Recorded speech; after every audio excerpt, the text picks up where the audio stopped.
I don't know if you can hear me, so it's spinning again. Should be good now.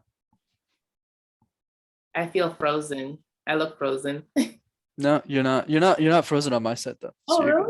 good. Yeah, Okay. you're perfect actually. Okay. Is it recording yet? Yep, it says recording. Yeah. Well, I look frozen on mine, so I'm just gonna go ahead. Yeah. You're perfect actually. You're not lagging at all. Welcome to the Parenting with Confidence podcast. I am your host, Teresa Alexander Inman, board certified that you will want to have at hand as you go through, as you work with your child. So Brenden, welcome again. Absolutely, Teresa. It's great to be here, and always great to see you. And I love the new dress. It's a new ensemble for the podcast. Right. So to your point around systems, right? Here's something I want to send as a message to parents that I think is important. Because there's a reason why, because I mentioned briefly last time, why do I only coach my clients as kids? That's an important takeaway. Whether you can afford a coach or not, the message I want to put out to parents, and I know you say this a lot, but maybe not in the context of communication, is kids will never listen to what their parents tell them to do. But they'll always be who their parents are being. So if you are being the person who is exercising, your 5-year-old kid's going to sit right next to you and go, I want to do push-ups too, like daddy. Right? If you're the person who is, I don't know, cleaning the dishes every day, you're hardworking, you never complain, your little girl's never going to complain because they'll always be who their parents are. They'll never say or do whatever their parents tell them to do. So what does that mean? That means the best way to change the life of your children is to change your own life.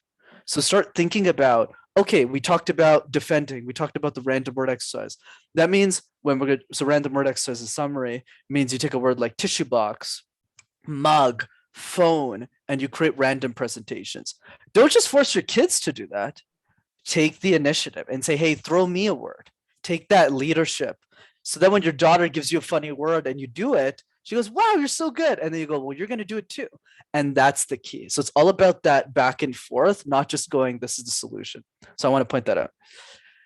And then having said that, let's jump into the system.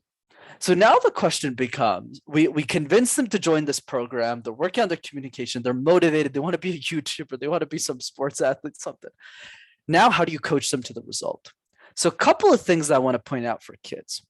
The first thing is the most important thing is not your feedback. It's the feedback from the other kids to each other. What does that mean? So generally in the traditional education system, you have 25, 30 students. And by the way, I'm not hating on the education system. They have a certain budget. It's hard to change. It's very archaic. But the challenge with that model is you're kind of like a number. You don't really get to talk that much. You're kind of just sitting there, even if you want to play outside or do something else, and you have to sit there for 90 minutes. Not easy for a 10-year-old to do. Whereas my model, which I encourage people to just copy, is the group's really tiny. We're talking 8 to 10 people. So 8 to 10 people. So when somebody gives a presentation or presents, the first thing to do is not me talking. I go last, actually. I have the other kids give each other feedback. So I go, okay, Tim's done presenting. Julia, what feedback do you have for Tim? So a lot of parents might look at it and go like, but they're not coaches, Brenden. And I go, and it doesn't matter. Because what you're doing is you're creating an accountability, a forced accountability system, but the kid doesn't know it's forced, a forced accountability system amongst the other kids. So for example, if I'm Julia and I'm 7 years old, Teresa, I don't know anything about communication, but I go to John and I go, maybe you could smile more. It doesn't even matter what the feedback goes. I always answer with, Julia, that feedback is amazing. You're such a great coach. I always say that. So what happens is Julia starts to get really comfortable giving feedback. But what happens is when she gets comfortable giving feedback, that's the mind trick, she also gets comfortable receiving feedback too. So what happens is when Julia gets feedback from John, Julia's actually going, oh, you're right, I should smile more. So that when I give the feedback at the end, it feels like the receiving feedback from another kid, not a teacher, because I go last. So that's one of the attributes. There's a lot more, but I'll just pause there. Wow, that honestly, my mind is blown. That makes so much sense. I often tell parents, children will learn more from their peers than they will from us. And that's just another example that honestly I never thought of in which we can do that. And because I also work with the school district, I can actually encourage teachers to have their other students give the feedback before they do, because that empowers everyone and helps them feel like they're part of, instead of just I'm on stage and oh my gosh, like this is what's happening, I'm the target, but everybody's actually listening because they're going to be required to give feedback. You are genius. Thanks, Tracy. You're so kind. You're like awesome because you're the actual professional, because you're validating a lot of the things that I've learned kind of anecdotally through trial and error. I love the languaging that you used, especially, and I have to actually take that for myself, which I think is excellent. You're right. We're treating people like targets. Like people feel like targets. Whereas when it's like an 8 to 10 person group, and obviously I feel for the public school teacher. My sister is actually an English teacher in the public school system, where you're like, yeah, like there's 30 students. It's hard to get feedback from everybody. That's why doing these private little classes with like your local community, you can pick out kids and just do this together. You don't need the education system for that. Though it's great that you can encourage the district to do that.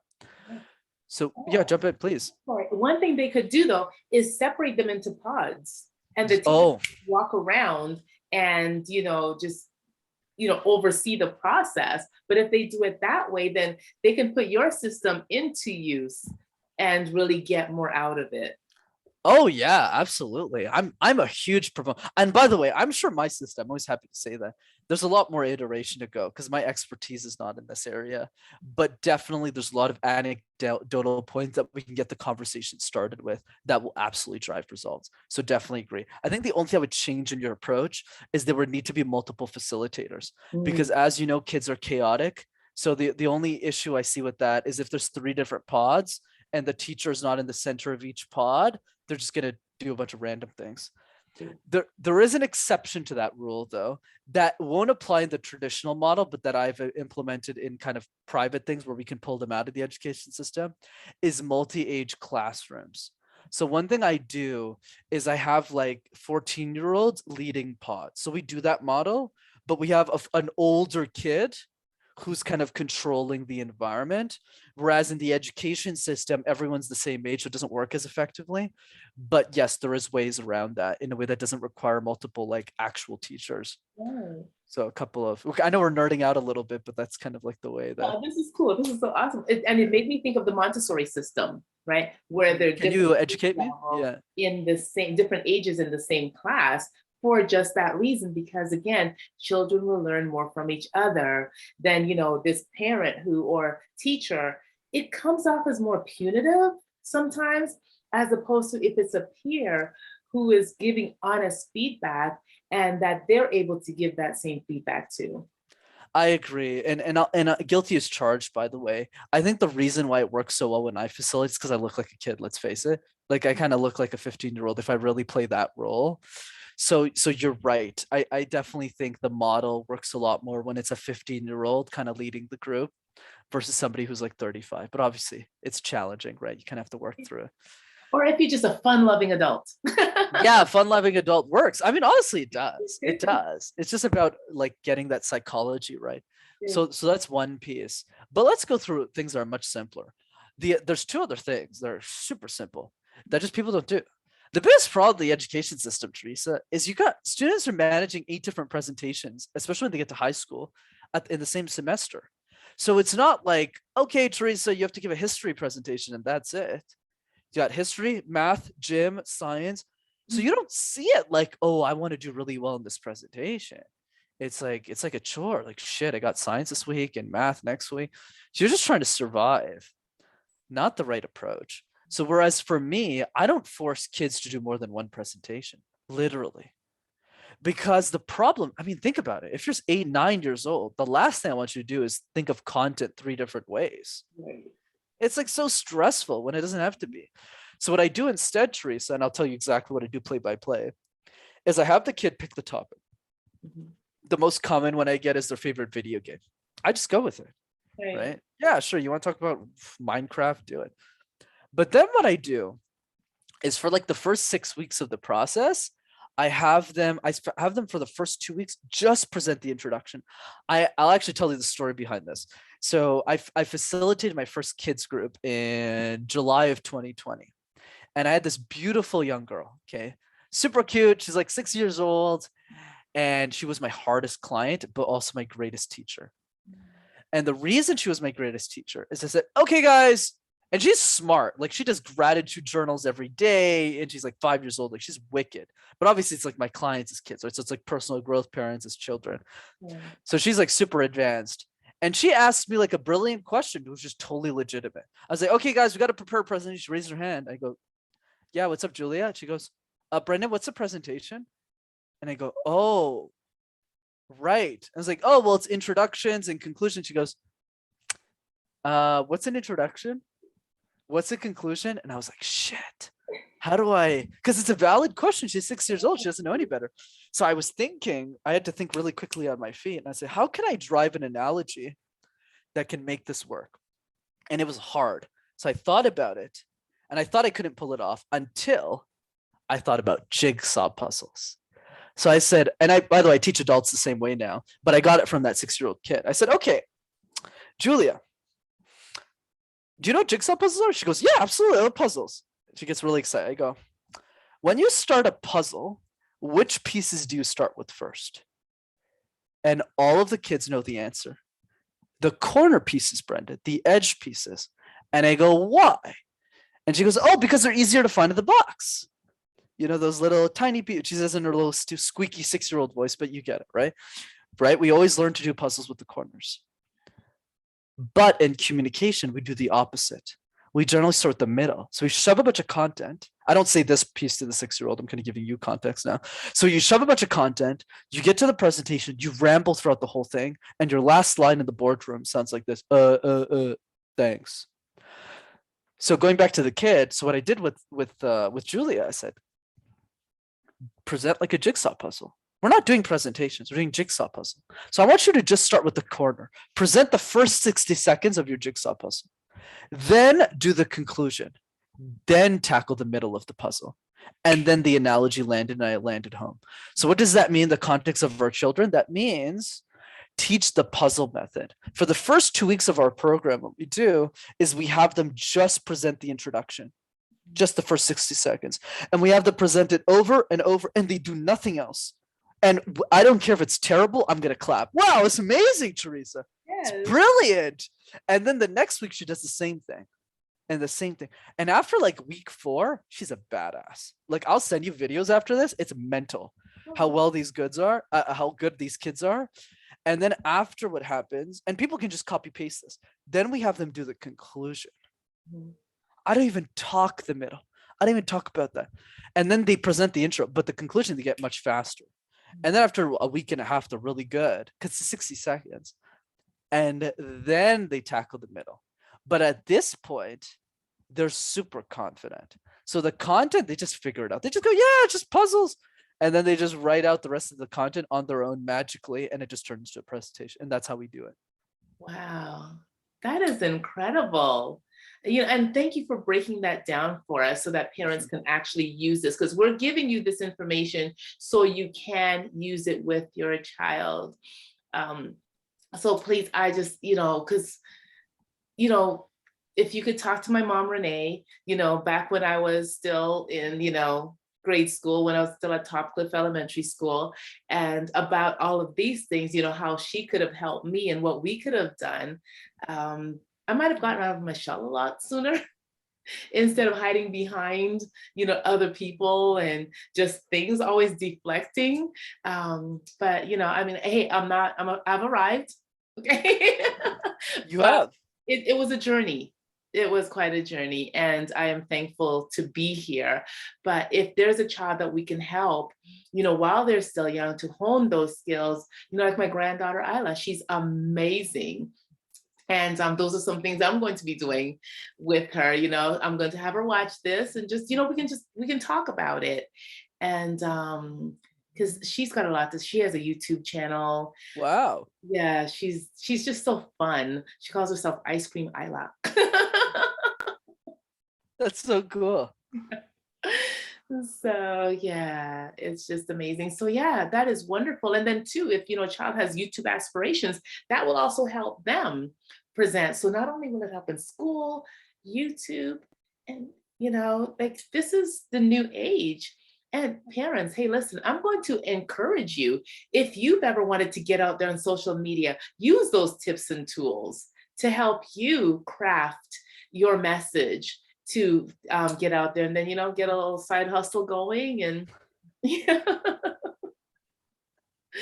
so that is awesome, awesome, awesome.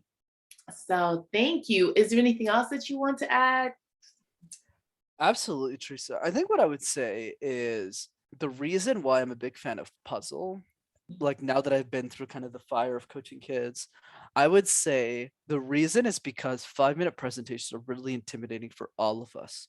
So Mhm. imagine how intimidating it is for children. Like I know CEO, I mean, obviously most of my clientele these days are like technology CEOs and stuff. They're scared of presenting 5-minute presentation. They're like 40 years old, right?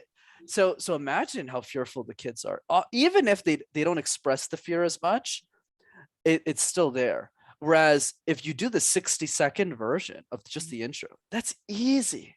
It's Yeah, like you talk for 60 seconds and then you get to make fun of everyone else. Obviously, you don't phrase it that way, but you get to give feedback to everyone else. And yeah. that's it. So the iteration cycle is a lot quicker. Mhm. Whereas the problem now is you got kids who are doing 10-minute presentations across 8 different subjects, and it's really depressing. It's like carrying this big boulder around. And it doesn't have to be that way. Like, let's just challenge the entire system from bottom up. It's like, wait a second, that doesn't even make sense. Like, Yeah. let's have them talk about their favorite cupcake recipe and just do 60 seconds of that and have the other kids celebrate. Because one thing I have the kids do as well that we didn't mention that I just thought of is the feedback is not just negative. Mhm. So I call this, okay, I don't say this in the kids program, but let me kind of phrase it for the parents. I call this with my adults the ring of fire and the ring of ice. So the ring of fire, and let's change the terminology for the kids, which I'm making up right now, I'll be honest. So ring of fire just means, which is more intense for the adults, is you have to say one negative thing about one's presentation. Everyone has to say one thing that's bad. But ring of ice is used if the person doesn't have confidence. So instead of saying one negative thing, you actually have to say one positive thing. But obviously, we never use Ring of Fire with kids. Never do that. So with the kids, it's actually we'll call it like Ring of Candy, Ring of Fun. Right? Ring of Fun has a nice tune to it. Okay. So it would be like, somebody presents, and every other kid has to say one positive thing that they loved about the presentation. So that way, when they hear it from the other kids, it's way more impactful. So you have, let's say, 8 kids, and let's say Julia goes, John goes, oh, I like Julia's smile. The second person's like, I like donuts. Julia's talking about donuts, and Julia's confidence like Yes. blows up. Like she becomes like a CEO badass at like 7 years old in like 6 weeks. And the reason has nothing to do with me, like literally zero. Besides maybe like belief that I'm instilling in her, but Mhm. it's really the positive reinforcement for the other classmates that we don't have nearly as much in the education system. Mhm. And that's really the golden kind of key that unlocks a kid's potential is hearing positive reinforcement from other children. Yes, absolutely. Because you know what? They go outside to recess with them. They're with them everywhere. You might be their teacher for one subject, a couple, because, I've noticed today, like even in kindergarten, children are changing classes. I thought that was just, when we got to, middle school, but they're children in kindergarten and grade one who are changing classes. So yeah, but those students go with them. They're with them on the playground. So they make a greater impact than we would. And studies show that if the model looks like you, if it's around your age and everything, then you are more likely to receive the information from them and it will be more impactful from them. So yeah, you just use a lot of really great strategies that I know them, but then to apply them the way that you have and the way that you've explained it, it's just awesome to me. Like I would not have thought of any of that. It's trial and error, Trace. No worries. Oh, there actually is one last thing that I don't know why I missed the ball on this.